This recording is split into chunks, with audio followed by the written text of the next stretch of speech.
In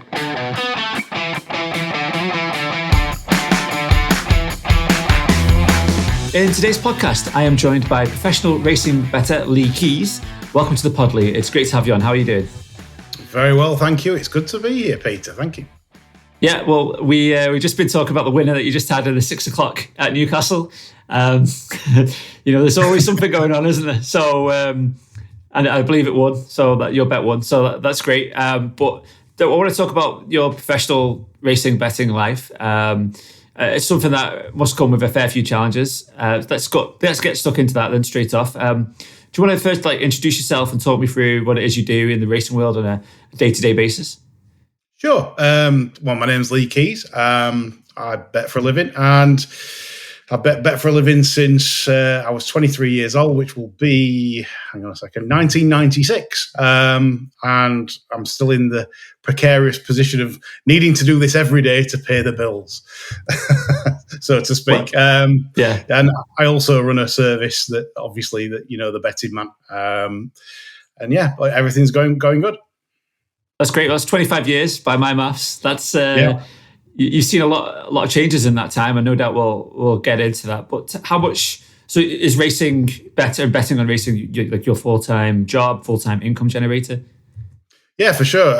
It's literally is the only thing I could make money at.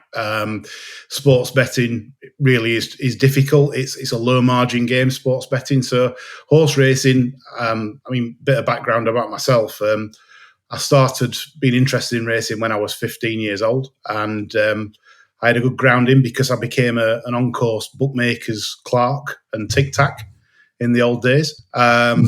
So I had a real good grounding. I ran betting offices until I was 23. And then I decided now was the time to go the other side of the fence. I was always pretty nifty at working odds out. I used to work at Bellevue Dogs and Sheffield Dogs doing tissues for Bob Holmes and Ben Holmes bookmakers.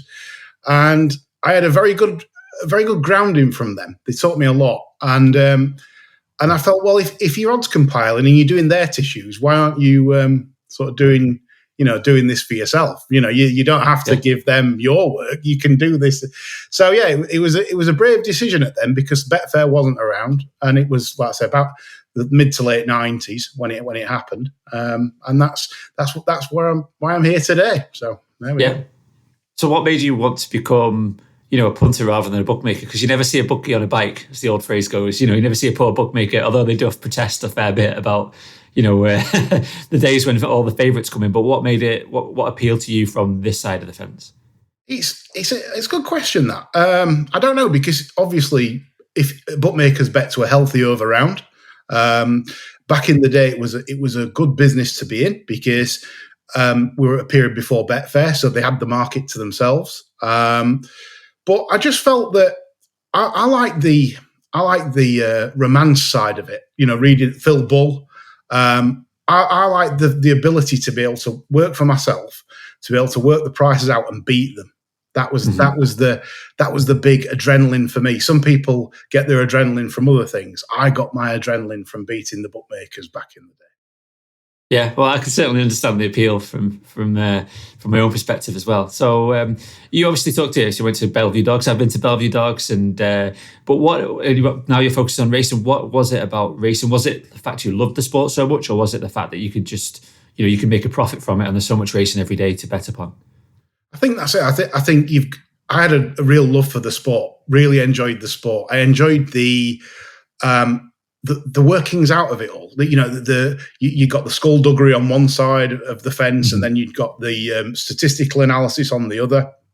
And I used to spend time back in the day and going through old Sporting Lives newspapers, looking for systematic approaches, even back then before computers were a thing. So it's been a big love affair, really. Like I said, it's been my life, literally 24/7. And I think that dedication has paid off over time. It's satisfying.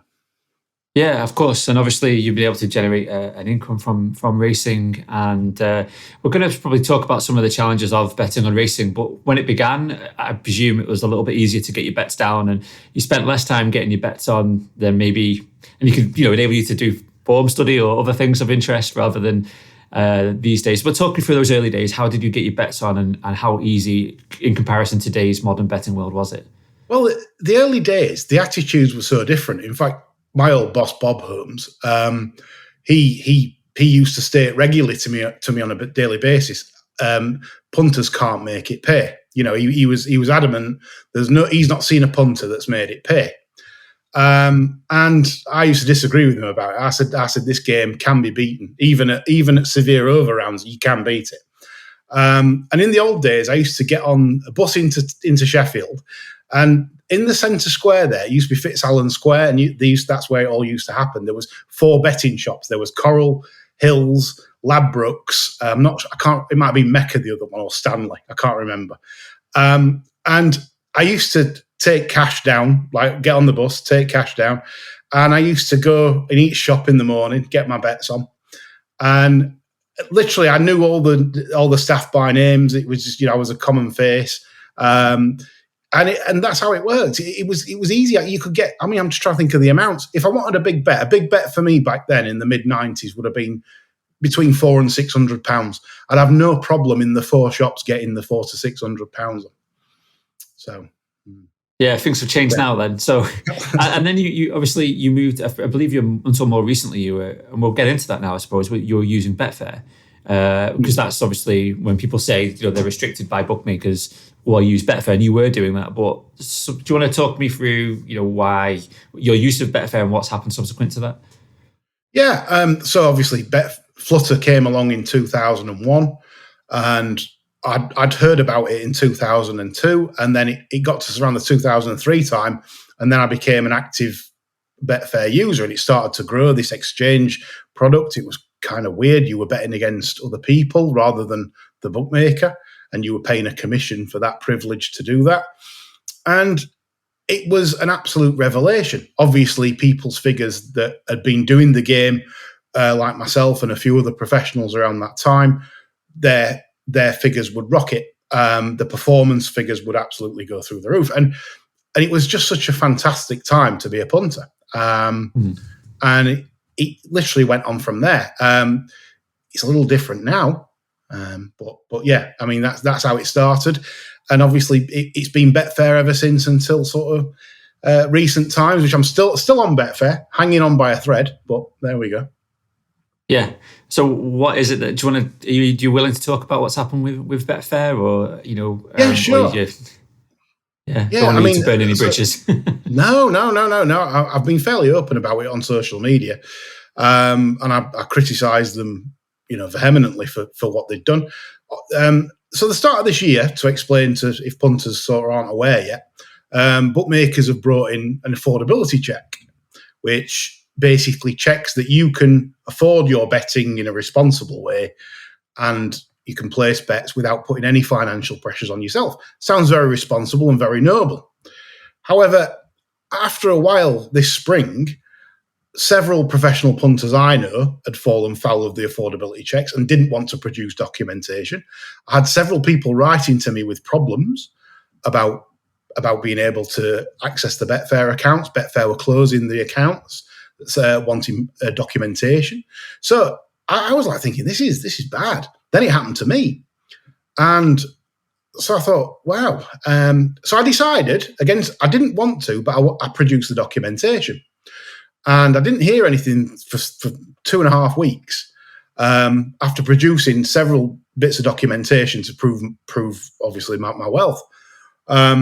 So it got down to the stage where I was having to message the CEO of Flutter, of Paddy Power, the lawyers.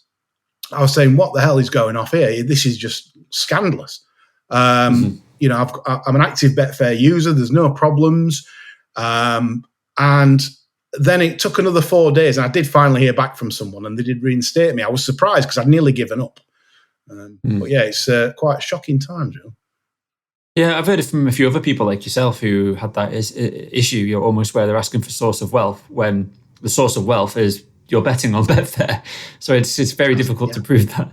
And it's almost, do you think it's just, the ineptitude from the people at Betfair, or are they just, trying to get rid of certain customers? What do you think the reasoning behind this particular strategy is from them? I think at the first juncture, I thought it was incompetence.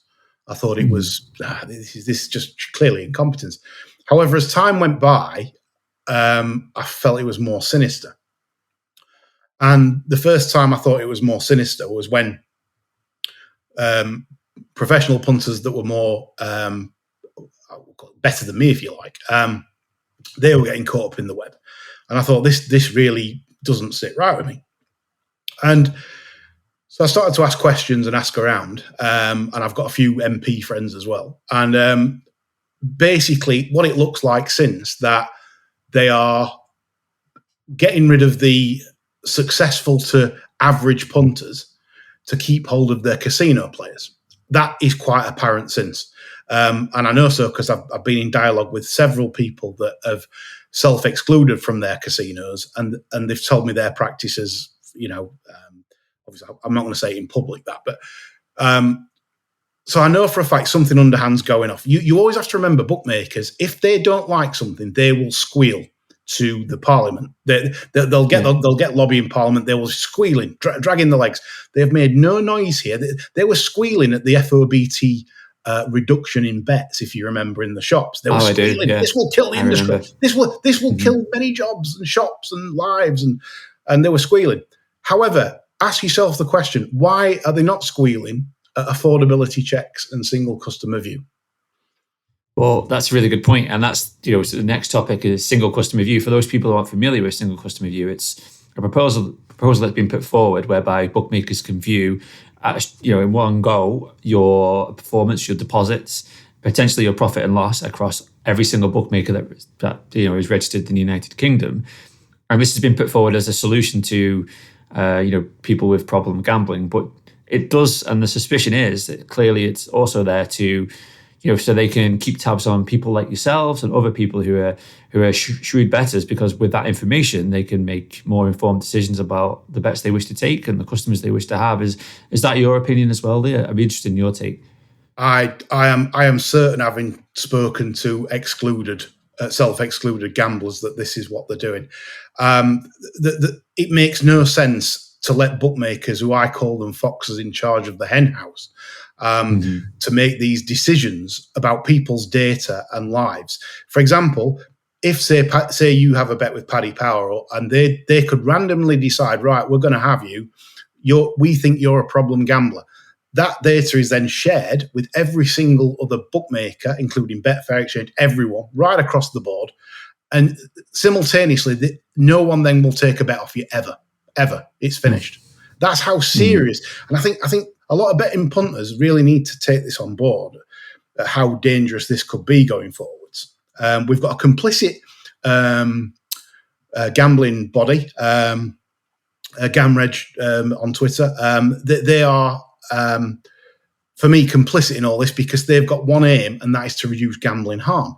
Now, I'm all for reducing gambling harm. I know it affects lives, and as a responsible human being, I would like to see more done. However, there is no sitting round the table by these people. They don't want to sit round the table and discuss with ordinary punters to suggest, right, what solutions could we put forward here that will protect people from harm, but at the same time not diminish the interest in sports betting, which, as we know, sports betting and horse racing should be segregated completely from casino and games of non-skill. That's a fact. Absolutely. But that's not even being discussed. The MPs won't discuss it. The Gambling Commission won't discuss it. I wrote letters to the Gambling Commission. They won't discuss.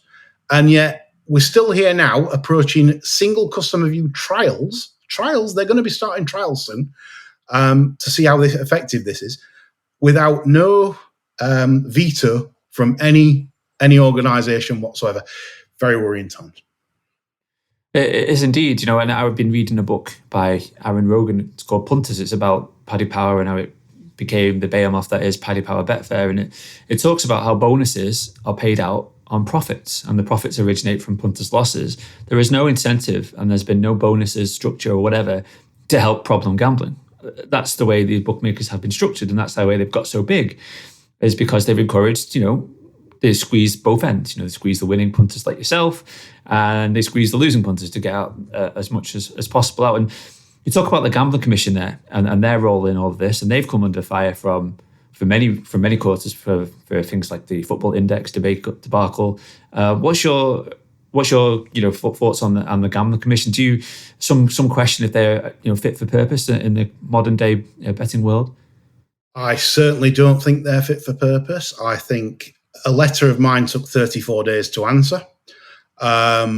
It literally is a body that are no one asks about why they're there to do this certain job of stopping gambling harm. They're supposed to be a regulator, an industry regulator. Mm-hmm. That doesn't mean their sole focus should be stood with Matt Zarb cousin and and basically the crusade, the Shilton of this world, and everyone on the crusade against gambling, to make gambling the root of all evil. When the stats don't say this, and I think they are not listening to all sectors of the industry.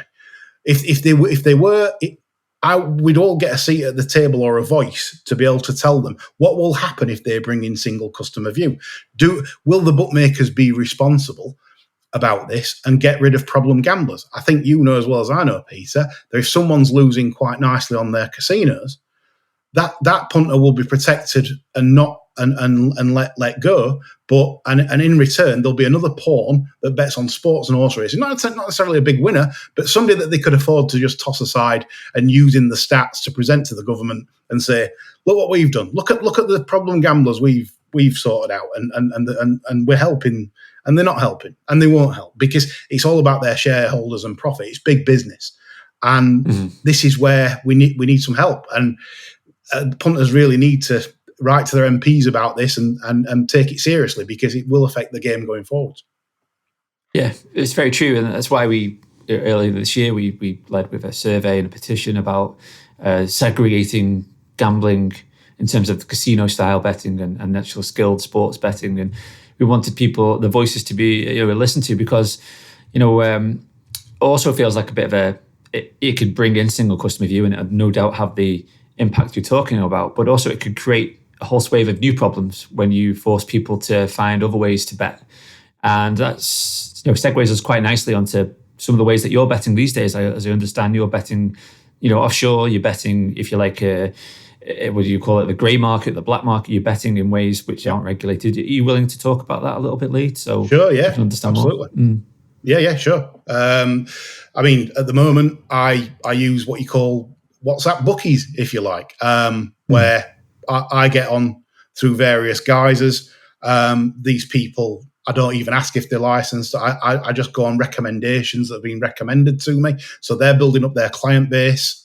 And yes, I admit it's not ideal.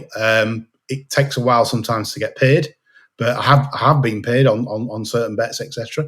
It's not the old-fashioned facility of I'll press withdraw and where's my money.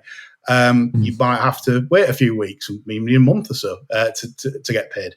But paid you probably will if you're betting with a trusted source. And this is where the more regulations you bring into an industry, as we saw with the prohibition era with alcohol, it just sends the black market crazy. Everyone makes money. The money doesn't go to the treasury. That's why we should be sat around the table with the Gambling Commission discussing this and telling them the dangers of this. But anyway, so that's it. I mean, using WhatsApp bookies will, I think, become commonplace if this comes in single customer view, because this is going to hamper punters from getting a bet on. What about the under 25s as well? Some companies on £500 max deposit limits with certain bookmakers. Well, that's where they're going to go. If they can afford it, they're just going to go, well, I'll go to the WhatsApp bookie. He'll offer me the same terms as my current bookmaker, but I can get a bet on and there's no restrictions. Yeah, absolutely. Because and in terms of finding and accessing these bookmakers, was it difficult? Was it a lot of clandestine meetings, or was it send a message to a number or do a bit of research online? Just talk me through how easy it was for you to find and source these bookmakers. On both occasions, one was from a recommendation from a friend, and gave me the WhatsApp number. And another one I knew from another friend, actually knew the person in question. So I was probably lucky that I've got two sources and two outlets able to, to get money on. And this facility is, I've got the pick of the bookmakers' prices. As long as you're not being, what's the word? Taking the mickey, really. You can't expect to be top price every time. I mean, I'm on I don't get best odds guaranteed. I don't get any specials. I don't get any, but I get my bet. And that's, no questions asked. They'll come back to me within 10 minutes of my request, tell me if I'm successful. And then that's it. So it's perfect for me. I don't have much contact with them. And then every time I'll say, can you send me some money? Like I said, it might take, I don't know. Sometimes you'll get it pretty instant. Other times it's a bit slow. Yeah, but I mean, that can be the case. Like you say, you were dealing with a fully registered, licensed bookmaker in Betfair. No doubt you had a sizable balance where you've used them for years and years, and then suddenly you can access those funds. So it almost feels like, well, there's a risk whatever angle you may take. And you can certainly understand, it's fascinating to understand, the availability of how you can get on with other bookmakers. And if you, like say, you talked about there, in terms of alcohol and prohibition, but then if you look at America and how they've handled betting, and now obviously, New York's just licensed mobile betting, but one of the big issues they've had in America is that so many people have been using offshore bookmakers for so long. They develop relationships with these offshore bookmakers, and it's very hard then to, once that genie is out of the bottle in terms of people going offshore, to then bring them back. And to kind of go, bring them under the fold, into the tent, all licensed. And I suppose the other question is, if the upshot of all these new laws, the single customer view and affordability limits is to send people offshore and into unregulated spaces. Well, then there's no oversight of anyone with problem gambling there, is there? There's a zero, and then obviously maybe there's a criminal element that gets involved. So it could create a whole swathe of problems just because we're not listening, or the powers that be are not listening to some more reasonable solutions. And I'd be interested in what you would think, what you would like to see, Lee, because you talk there about you don't want best odds guaranteed. You're not taking dodgy each way bets in 8-runner races. Yep. You're after just a fair bet at a fair price. But how would you like to see a restructuring?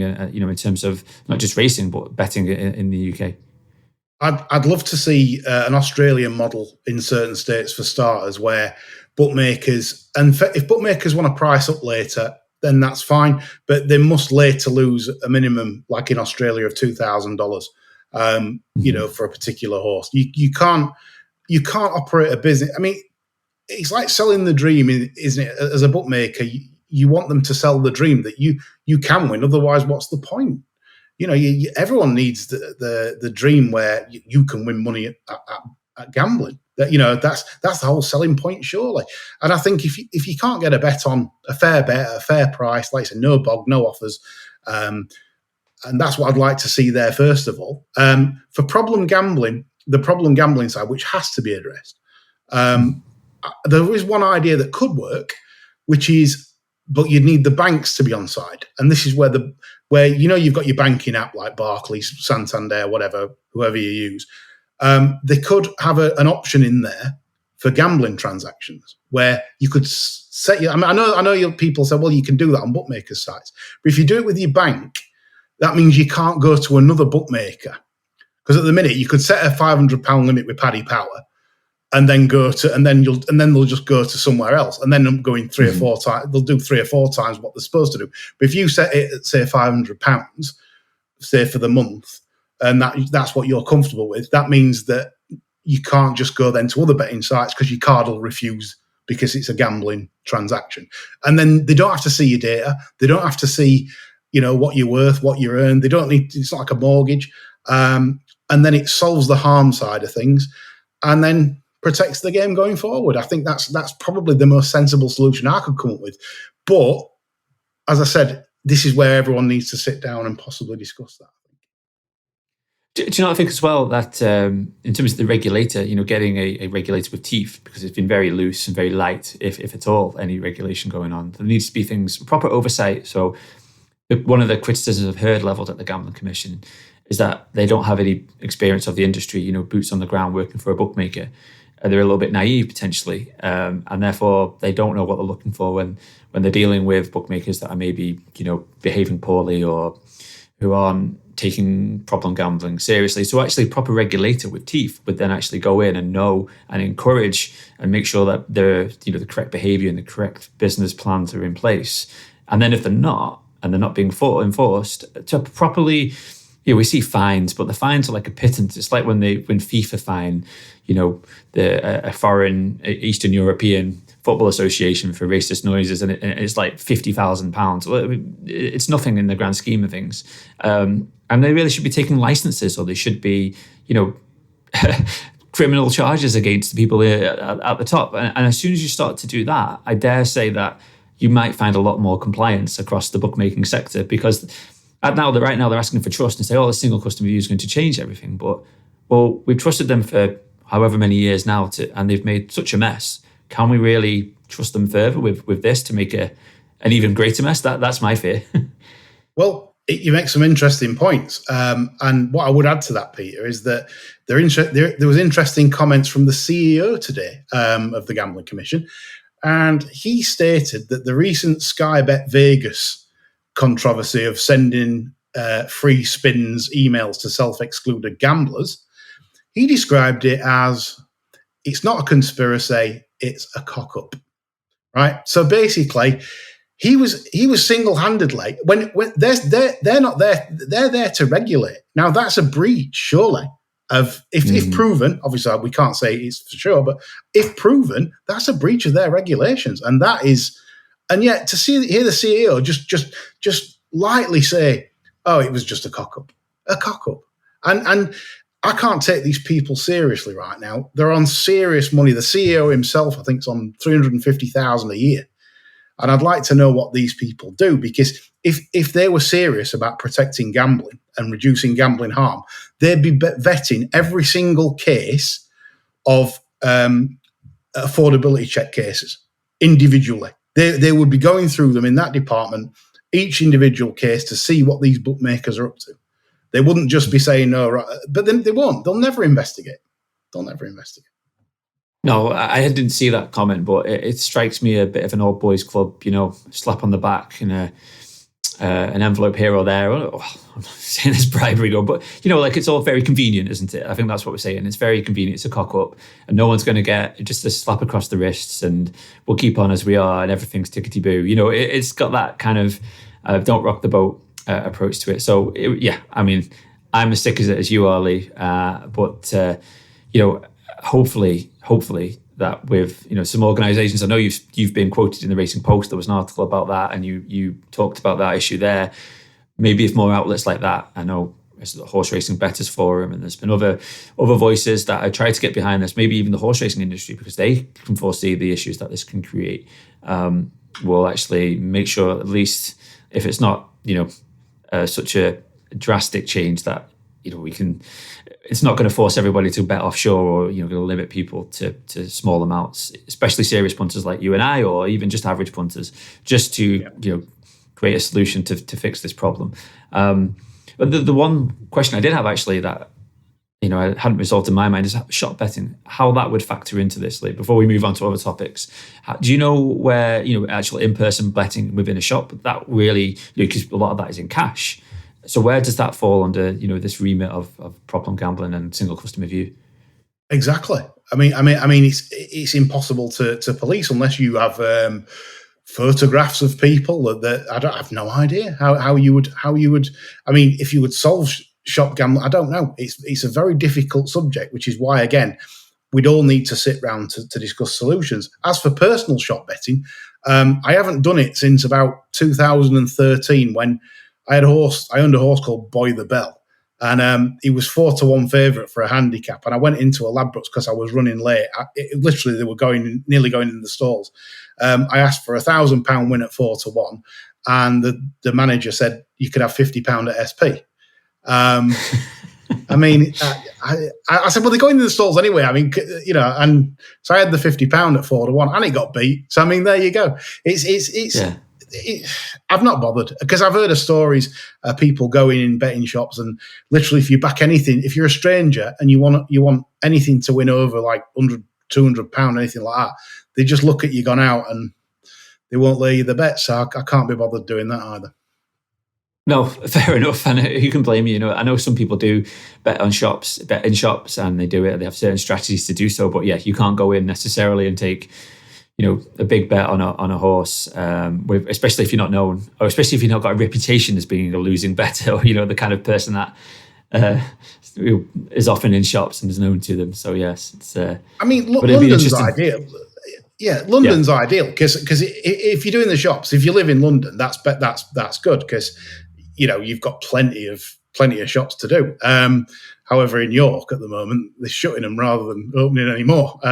So there's not a lot of options unless I go to Leeds and can be bothered to drive to Leeds, etc. And yeah, there's a few Betfairs and there's a few shops in Leeds, Lee. I know it's been an area I've bet within. So yeah, but, you know, talking as well about betting in shops, I know one punter who had his image shared around shops as somebody that, you know, shouldn't be taking bets from, and I think there was some pushback on that, you know, because they couldn't legally do that, and so it had to be withdrawn. But I do think that it certainly goes on, this sharing of people and pictures and whatnot. But whether it would go on mainly from the point of view of, hey, this guy's winning too much, I don't think I've heard of it going, this guy's losing too much, we can't take any more bets from him. I've not heard of that, but that's the industry, isn't it? They'll gladly take, you know, it's whether they're going to change or not, but they'll gladly take sizable bets from losers and you know, turn away, you know, you or I, from especially yourself, placing, you know, £50 at 4-1. I mean, for punters, there are ways, obviously, of beating the system. I mean, I've done it myself, where you buy a burner phone, you know, off eBay, as cheap as you can, cheap as chips, pay as you go. Get someone's betting account if you've got no betting account, so you could open a new, you know, Bet365 account on that phone. Mark it on the back of the phone as well, saying Bet365, and the person, so you know who it is.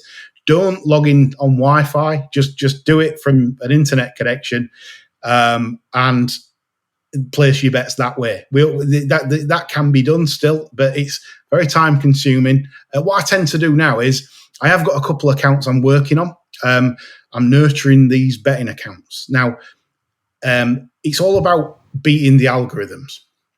That's the key. You've got to beat the algorithms that the bookmakers set. So you've got to make yourself look rubbish for a long time as well. I've found that if you do it in the shorter term, you'll not last long still. You have to play the patient game, play the hustler. And by that, I mean, possibly even think of losing for like 6 months on this account. And I don't mean lose vast amounts, or you don't have to, you know, just be fair, but make sure that you look as rubbish as you possibly can look. By that, I mean, have bets on the shows on short prices, you know, 5 to 6 chance, £30 to win 25. You know, sometimes start upping your stake a little bit, £50 at 5 to 6. Back a lot of short prices, bookmakers like that. You don't necessarily have to go on the slots, the football. You can do. But I like to make them look that I'm rubbish. I'm your typical absolute mug punter. And I'm not going to name the bookmakers in question online, but there are 2 that are nurturing quite nicely at the moment. And it's a case of waiting for that day when you think you've beat the algorithms, where your stake limit goes up a little bit and they offer you more money. And then you can take them down either slowly or quickly. It's up to you. It's fascinating. I was going to ask you about what is called noming or bid accounts. So priming accounts, that's what I often term it. There's priming accounts to, you know, if you get a new account, you don't want to start smashing into the bets you want to take straight away, because they're going to so does it change bookmaker to bookmaker in your experience? You know, you need to know how X bookmaker works and Y bookmaker works in terms of that beating that algorithm. I was told off a few industry insiders how roughly to get round them. Don't take the offers. Never take the offers. Never take bet boosts. Simply never bet the night before. This is if you want to nurture the account and build it. Like I say, if you go in there like you've just pointed out, Peter, and you take 10 to 1 a horse that goes off 5 to 2, it doesn't matter if the horse wins. If you start beating them massively on price, it won't last long. So it's a bit by stealth, you know. Like I say, if punters are patient enough, it can work, but you have to be patient. You have to think of a long-term project. Think how long. I mean, Bet365 was my longest betting account, and I had it years, and that's because I bet a lot on the shows near the off. Say if I thought something was evens, but I still thought it should be 4 to 6, I'd have an even 1,000 with Bet365 near the off. Bet365 would then think, well, what's this lad know? It's 11 to 10 on the exchanges. We've laid an even 1,000. He's not stole a price. You have to play the game a little bit for a while. It makes sense. I mean, I speak from my experience. I've got a friend who loved to bet, but wasn't particularly good and hadn't been particularly good for a long time. And it was really interesting. I worked with him. I sat down with him and went through some ideas and strategies. And it was fascinating to see how long his account lasted, even though he started to make some serious profit. And the leeway that they gave him, because he'd obviously got through so many checks and been classified all the way down to the bottom. This was a guy, I'm not going to name him, and he probably won't even listen to this. But yeah, he was a terrible bettor. He admits it himself. He did it for the kicks. He enjoyed it. He wasn't a problem gambler. He had the money to lose. And yeah, it's fascinating. And from my own experience with newer accounts or accounts which don't have that background, they don't last a fraction of the time. So it's fascinating to see how that works. And clearly, we talked earlier about how the bookmakers then look at accounts and single customer view, and clearly, if you got that example of an account and the accounts you're talking about, they do have the ability to put different accounts in different buckets and then work it from there based on their profitability from their point of view. But yeah, conceivably, my friend, probably he should have been brought up in terms of affordability because he was losing, and he was losing sizable amounts at times. But yeah, obviously that never came to bear, and that's the type of thing we want to see, isn't it? We're going back to the early conversation. That's the instance where really there should step in. So yeah, it's fascinating to know about the gnoming, and obviously you're doing that, or you know how to do it. Let's not. That's like growing a nice plant and just watching it grow. And you're thinking, can this mature into something where it'll make me a nice few quid down the line? Yeah, so it's obviously thinking about the long term, and if you're thinking in a strategy wise, if you do a new account every 2 months, and you do that over a year, every few months you're going to have a new account that's going to kick in, right? So, and the other point as well is there's so many bookmakers. I guess from your point of view, you're able to open new. Let's say you've got your auntie doing it for you. Not auntie. Obviously, choosing women's a terrible idea because we all know that they get viewed much more suspiciously. Let's get your uncle. Yeah. Uncle opens an account. Then you can open 25 accounts, wherever bookmakers are available, and then that variance then becomes your friend. Surely, if you start to back horses, because 5 of the accounts might be really profitable, but then 20 might either be break even or losing. Is that another angle that you take on this? For sure, well, it used to be, but that's another good way of, like you say, if especially if you're starting out, say if you're thinking, right, I really need to build some betting account. That's a perfect way of doing it, Peter. I think that's really interesting what you say. Yeah, great. So that's reality then, isn't it, Lee, of betting? So how much of your time would you say is trying to get on versus how much of your time is form study or the work that you put in to work out if the bet's value or not? What's the breakdown on that front? Yeah, it's the study, really. I mean, the amount to get bets on since I've gone WhatsApp and unlicensed bookmakers, that's cut the time down in messing around, messaging people trying to get on. However, I would say the study time, especially this summer, I'm finding notoriously difficult. Very long hours. I would say 12 hours a day, something like that, in total, betting and studying. It's very long days, probably longer. It obviously with the summer racing where a lot of days we'd had 7 meetings in a day. It's very difficult to get through. And do you specialise in a particular form of racing or particular area? Because I do speak to other punters, and just because of that breadth of racing that goes on, they just need to specialise in chases or some other form of racing. Yeah, I hate to admit this, but I'm a lot better on flat than National Hunt. I never like to admit defeat on things, and I'm certainly not defeated on National Hunt. It's just that my ROI from the dawn of time is probably double on the flat compared to to national hunt. No, well, I mean, at least that's at least 6 months of the year you can really target, I suppose, and then you know your strengths and weaknesses. Yeah, you've still got the all weather in winter as well. So I mean, it's not the end of the world. It's just that for whatever reason, and I've analysed my performance, where I'm going wrong on jumps sometimes, perhaps where I could improve, and I've up to this date, I've never really consistently managed to build an ROI that's worthy of beating your chest, so to speak. Okay.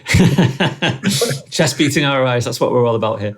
And so I was just going to ask as well about, how do you have any plans to just, get out of the industry with all these challenges? Or are you just going to continue to plow a furrow? And like you say, you don't know any other type of industry. I suppose you've always worked in betting and always been a bettor, obviously, for 25 years. Are you going to continue to do this?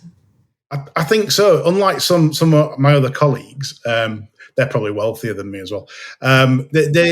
It's a kind of thing where I do this until the day that my maker comes and calls, because I don't know anything else. I wouldn't know what to do with myself either. I like the cut and thrust of it. I like working hard. I mean, my dream job is, if they're listening, but they need to pay more, is the BHA handicapper. I would. That's my dream job. I know, would you believe it? I would. That's the one job I'd do, and I'd make an absolutely brilliant success of it. I don't doubt that for one secondly. I think that if the BHA are listening, as they undoubtedly are, I know they're always listening to my podcast, then definitely get in touch with you. Definitely. Yeah. No, but it's been really interesting to talk about the reality of betting, and again, you're someone else who's telling me about the work that you put in. This is not just having a nice morning, read through the form cards, and then wander down the bookies to place a bet in the afternoon. This is 18-hour days, I imagine, and trips to the race courses and to all different places, and lots of different admin, no doubt, involved as well. So it's really insightful to understand on that. And we will talk as well, if we can, about your service. You mentioned that at the top of the show, the Betting Man. Do you want to tell me a little bit more about that? Sure. Betting Man set up with a colleague of mine to manage it, really, to manage the Andrew Woodman. He's a great guy.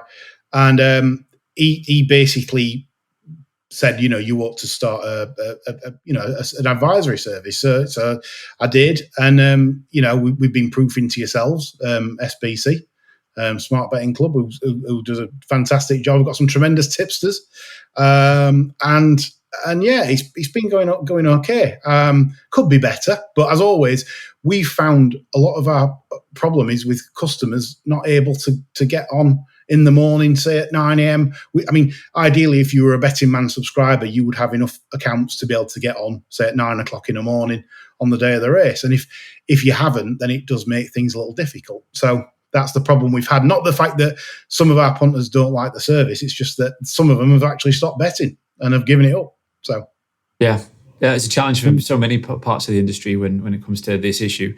And you've also started a multiple angle approach for magic multiples. About backing several. If there's 4 bets, you might be doing a lucky 15, or if there's 5 bets, doing a Yankee. And I guess that's from the point of view of, okay, there's value in it, but these are the type of bets that people are going to find it much easier to get on. Exactly, bookmakers enjoy that. They see. It's the lads marketing angle, win big for a small stake. And we felt if we added a multiples angle to the service, that would help a lot of people that maybe, couldn't get the serious money on or enough money to make it worthwhile at that time in the morning. They could go to the betting shop even, because obviously we don't release the multiples until later that day. So, we're not pinching the prices all the time or trying to get on odds that are unachievable. And then you walk into your bookmakers and they think, well, he wants a £2 Yankee or a £3 Yankee or £2 lucky 31. It's not the end of the day to take. And yeah, so I think that's a way forward to help punters get on and enjoy racing and make some money. Yeah, and it has been profitable. It's not just an approach to help people get on. It's been a profitable approach. I know you've been providing it for free for a period of time for Smart Betting Club subscribers. And I think next year it's going to go on of its own and charge a fee because the performance has been exceptional. So yeah, it's great to see. And obviously, like you say, we've been proofing your service and reviewing you and recommending you for some time because, you're somebody who understands where the edge lies and can find value in the horse racing markets. And if anyone is interested, I would thoroughly recommend go and check out, your website and get in touch. Can you share, all the details to people, how they can get in touch if they have questions or want to find out more?